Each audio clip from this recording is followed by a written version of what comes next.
Hello everyone, this is Debra Richardson, and today I am putting the AP in Happy where accounts payable teams are empowered to protect the vendor master file from fraud.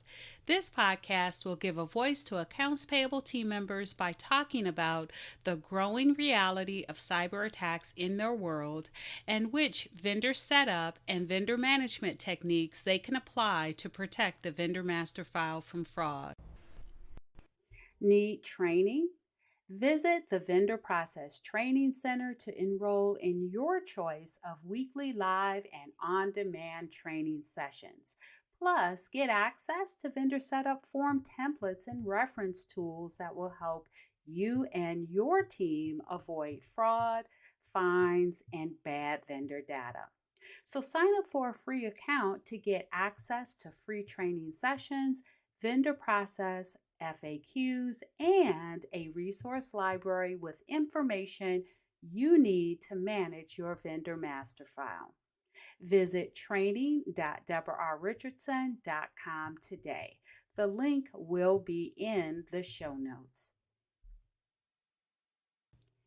I now have access to the newest ChatGPT, GPT-4o, or what they refer to as the Omnimodel. And by they, I mean OpenAI.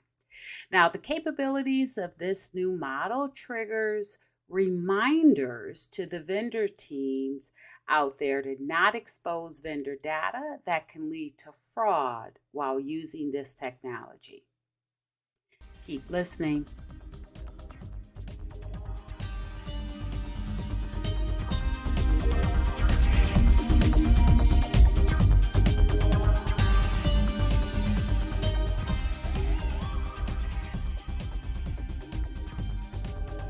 Welcome to episode 289.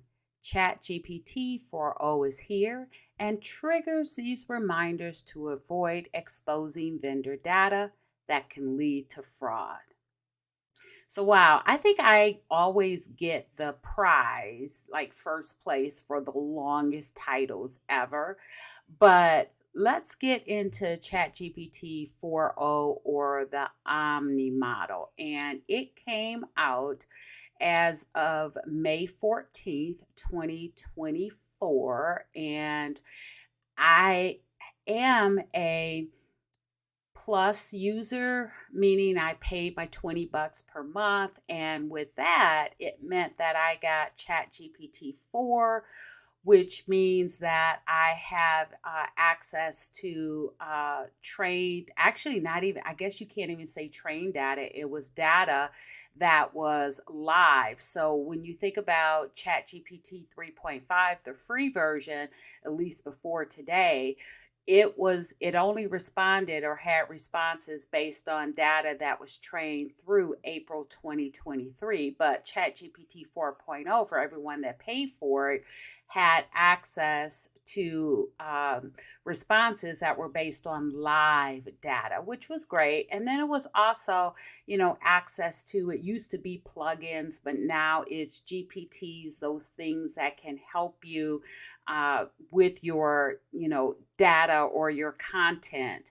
And so it gave you that. Now, free users have access to what we had access to as paid users. So let's talk about what that is. So first of all, I took all this information from a YouTube video that came from OpenAI, and they actually streamed it live on Monday, May 13th, 2024. So as of the taping of this podcast, it was the day before. Now, it streamed, I'm looking at it now, 22 hours ago. It's number 2 on trending, and there have been 2 million, actually more than 2 million views of that video. So I took most of the information from that video, and I'm actually going to put a link to it in the show notes in case you haven't seen it yet. And I'm not going to talk about all of it. The video itself, I think, was 26 minutes, and he actually did do some really scary, and it's not scary, I guess it's great, but it sounded like, and I wish I could see behind the curtain, like someone, a real person, was behind the video presentation or something, just talking like a real person. That's how good it was. And so a little bit scary, but let's talk about some additional features that they introduced. Now, first of all, they said that they have 100 million plus users. Wow, wish I had that on the Vendor Process Training Center, but I don't.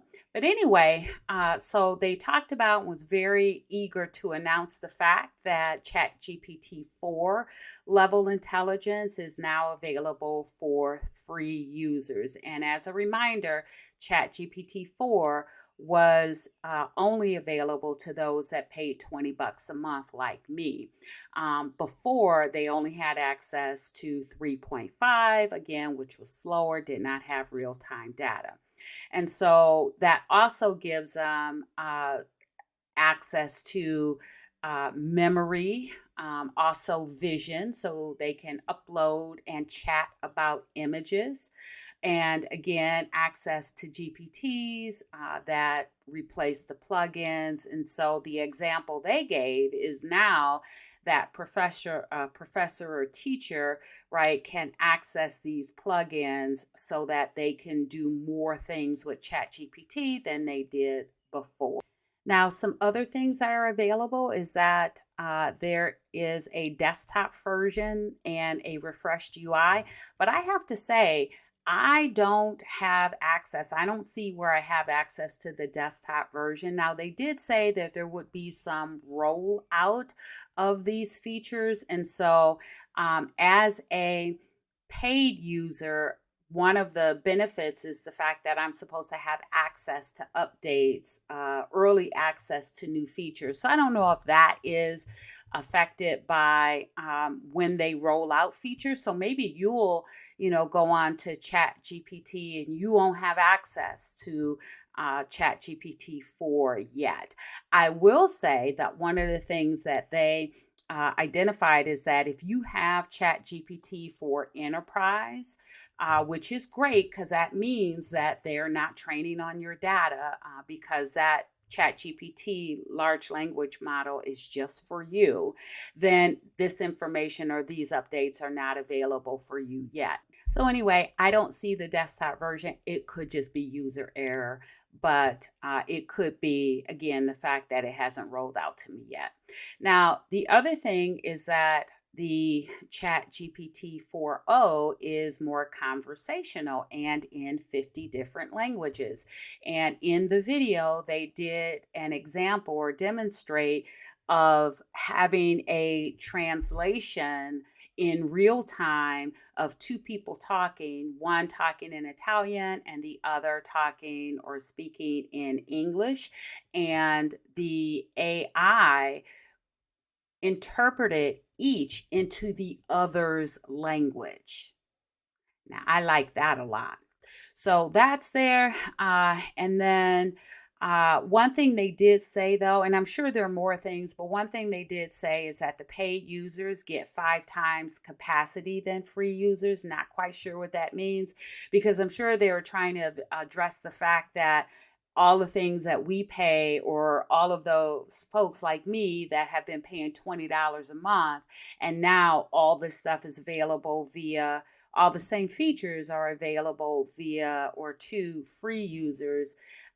And they had to say something so that we, would not get upset about that piece. Now, what we're paying for available to free users. I will tell you that when I go on to my plan and I look at it, the plus plan does say that it allows, again, early access to new features, access to all of the GPT levels, GPT-4, GPT-4o, also GPT 3.5. Not sure why anyone would want that anymore. That GPT-4o is free to all users. But anyway, it also gives you access to advanced data analysis, file uploads that's going to come in, vision and web browsing, and then also DALL-E image generation, and then the ability to create and use custom GPTs. All right, so that's the things that are new. And again, I didn't talk about everything that was new. So take a look in the show notes and click through to the video. And then you might also just want to go on ChatGPT or maybe their website and take a look at what is new and then maybe when the rollouts are going to be. But what I wanted to do for this podcast is just have some reminders and risk about using public AI, public artificial intelligence.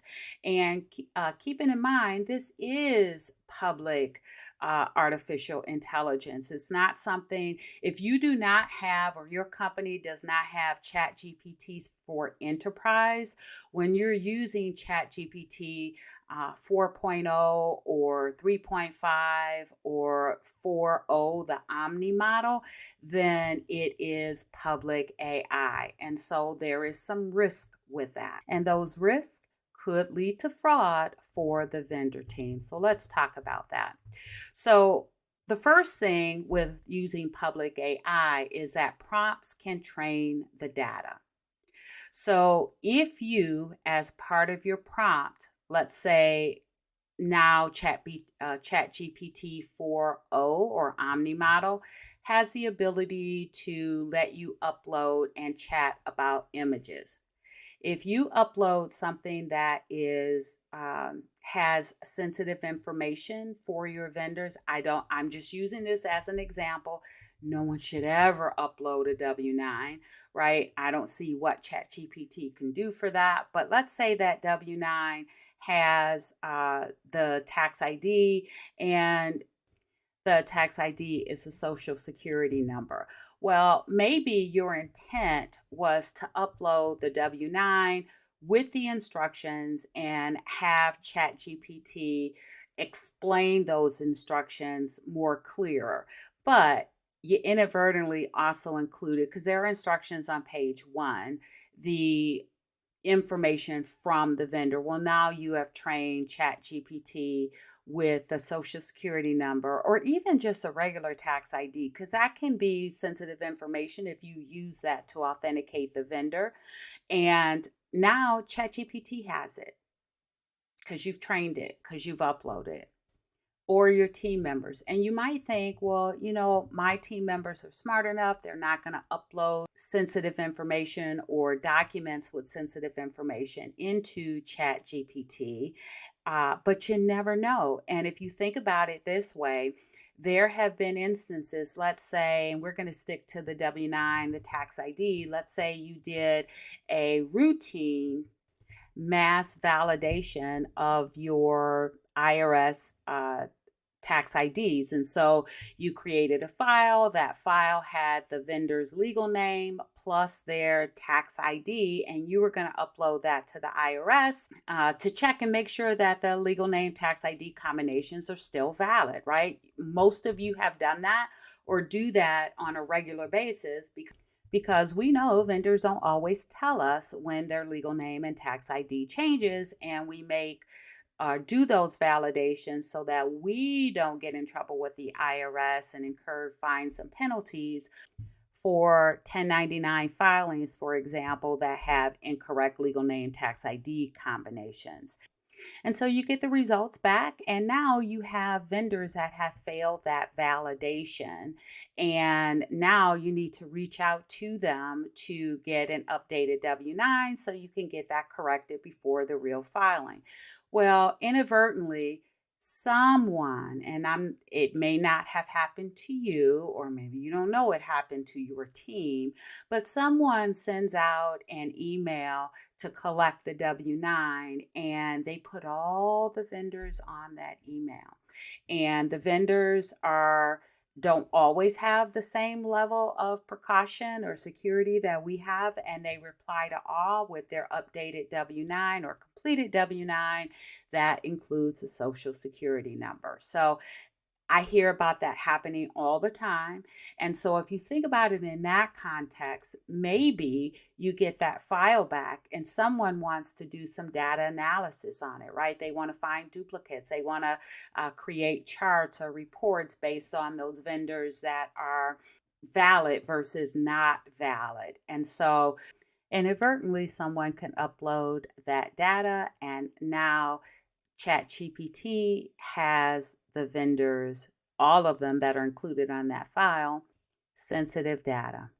And now that I think about it, it doesn't even have to be an upload to ChatGPT. There are add-ins that will put ChatGPT right into Excel, so you don't even have to leave Excel. Now, I actually did a demo of this for the Vendor Process Training Center, but I did not use a file that had any real data in it. And the demo was how to just tell Excel or the AI or ChatGPT within Excel what you wanted to do with certain fields in Excel, and then come up with the AI would then tell you or give you the formula that you can just copy and paste. So it was really actually very good, where you don't have to remember formulas. You just need to know how to explain what that formula needs to do to what, and include whatever cells need to be included, and then it will generate a formula. Very good. But how do you know what is in that add-in, and what information is exposed or accessed to the platform that provides that add-in? So it's a lot to think about, and hopefully your company has, if you have access to ChatGPT or other AI tools, that they have an AI policy for you to follow. All right, so prompts that can train the data was one, unauthorized data sharing was another. Now, when I talked about unauthorized data sharing via uploading, the example I gave was the IRS 10 match information. The same thing I talked about I think it was late last year, about you and your resume or your LinkedIn profile. And so I talked about in episode 254, the topic was job hunting, one huge risk if you use ChatGPT for resume building. You might want to go back and listen to that as well if you are job hunting. And you could run into data privacy and protection issues. Now, the states are enacting AI laws as we speak. There are hundreds of them that have been proposed but haven't been enacted yet. So just like privacy laws, there are AI regulations and actually laws that are being enacted at the state level that you also have to comply with. Now, maybe your leadership team or IT team or systems team will take care of that and update the AI policy accordingly. But maybe you don't have one, or maybe you just want to know what regulations have been proposed. So I'm going to put a link to a website called Multi-State AI, and they do have some paid resources, but they have a sign up for their subscriber email, or for an email. And in that email, I think it comes out Wednesday, I don't remember what day, but I am signed up for it. But they list all of the states and the proposed regulations, and they also talk about when they have been enacted. So you might want to bookmark that page or sign up to their mailing list so you stay up to date. And then the last thing around reminders about using public AI is, again, don't enter sensitive information, because data can be a trade secret. But if you upload it into ChatGPT or include it as part of the prompts, then it is no longer a trade secret. And that gets into an area that I am not qualified to talk about. However, you do need to make sure you keep that in mind. Now, the last reminder I want to say about ChatGPT is one that you knew was coming, probably, because I always talk about fraud, is that now fraudsters have access to this new ChatGPT-4o model that has all of these extra features, including vision to upload and chat about images and read and interpret images, and it could be more conversational in 50 different languages.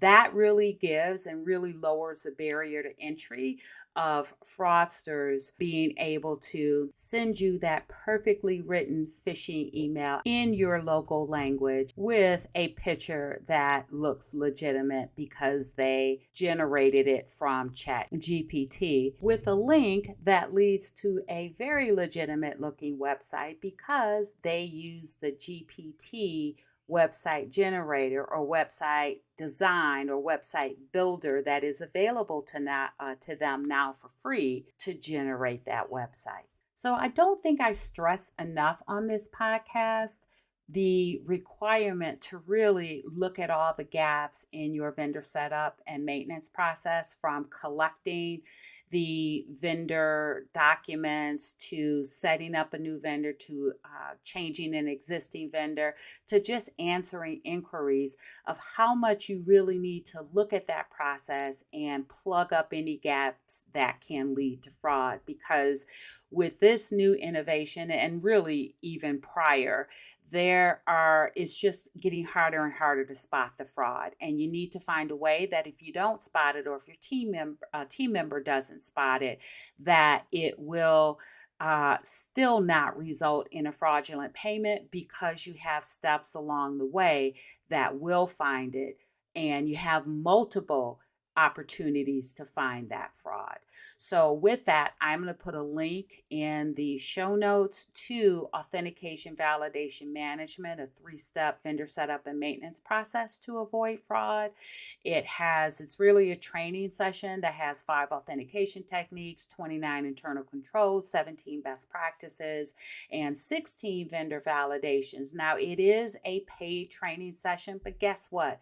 The first section on authentication, which is really making sure that you are talking to who you think you're talking to, whether it's your vendor submitting supporting documentation or answering an inquiry, or whether doing the same thing from an internal employee, if that's who contacts the vendor team for vendor inquiries and submits vendor requests or vendor supporting documentation. And so that section is free. So feel free to take that section of the training. Again, I will put a link to it in the show notes.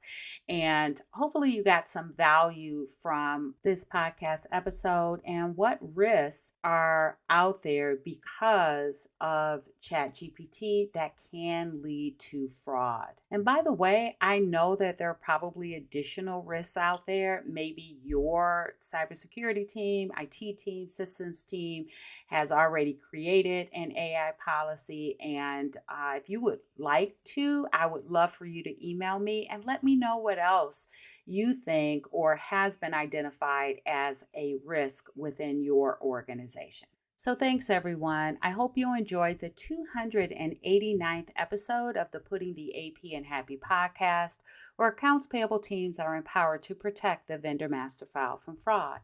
Don't forget to check the show notes for the links mentioned in the podcast. And if you enjoyed this episode, consider subscribing and writing a review of my podcast on the platform that you use to listen.